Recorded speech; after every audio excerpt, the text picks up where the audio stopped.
Dakota is one of the most iconic and mysterious buildings in New York City.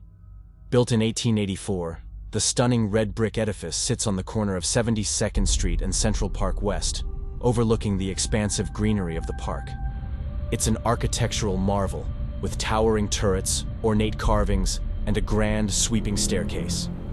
The Dakota has been the home to many famous residents, including Lauren Bacall, Judy Garland, and John Lennon, but it's also known for something darker: the legend of the Crying Lady.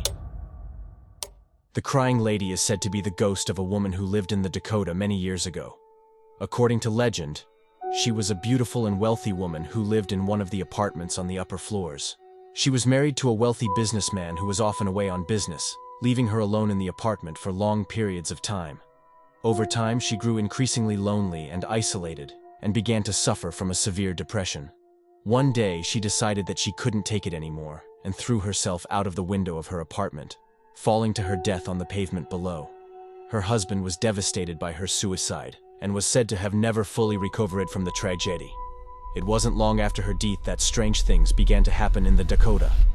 Residents reported hearing strange sounds, like the sound of someone crying, coming from the upper floors. Some claim to have seen the ghostly figure of a woman wandering the halls, her face contorted in grief. Over time, the legend of the Crying Lady grew, and her story became one of the most famous ghost stories in New York City. As someone who had always been interested in the paranormal, I was fascinated by the legend of the Crying Lady.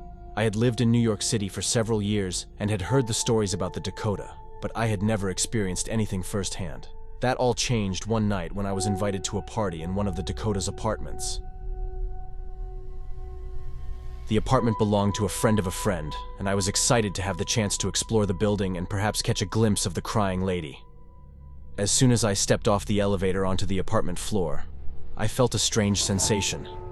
It was as if the air was heavy with a sense of sadness, and I couldn't shake the feeling that I was being watched. The party was in full swing, and I spent most of the evening mingling with other guests and trying to catch a glimpse of the infamous ghost. As the night wore on, I began to feel more and more uneasy. The sounds of the party seemed to fade away, and I found myself drawn to a corner of the apartment where a large window looked out onto Central Park.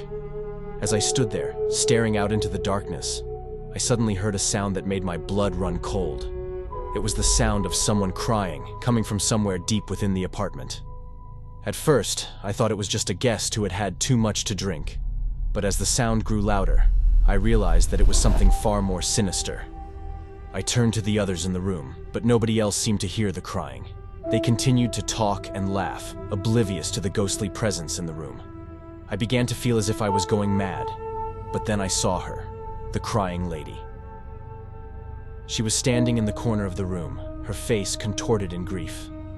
She wore a long, flowing dress that seemed to shimmer in the dim light, and her hair was long and dark, cascading down her back like a waterfall. I could see right through her, but she seemed so real that I felt as if I could reach out and touch her.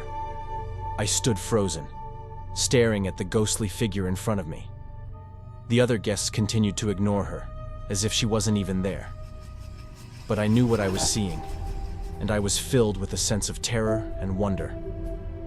As I continued to watch, the Crying Lady slowly turned and began to walk towards the door of the apartment.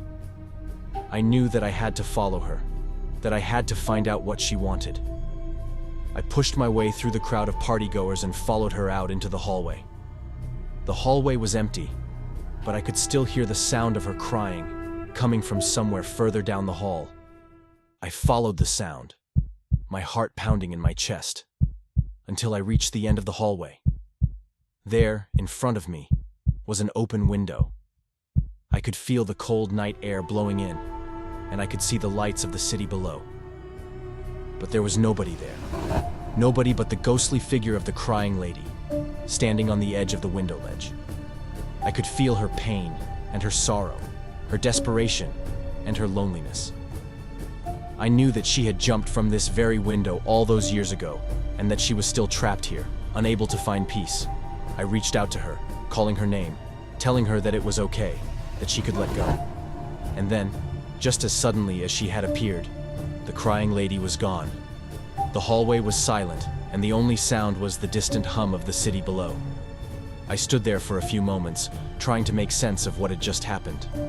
I knew that I had experienced something truly extraordinary, something that I would never forget.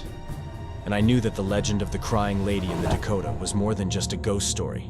It was a tragedy, a tale of love and loss, and a reminder that sometimes the past is never truly gone. In the years since that night, I have never forgotten the crying lady and the experience I had in the Dakota.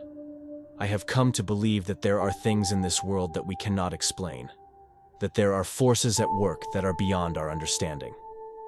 And I know that the legend of the crying lady will continue to haunt the Dakota, a testament to the power of the human spirit, even in death.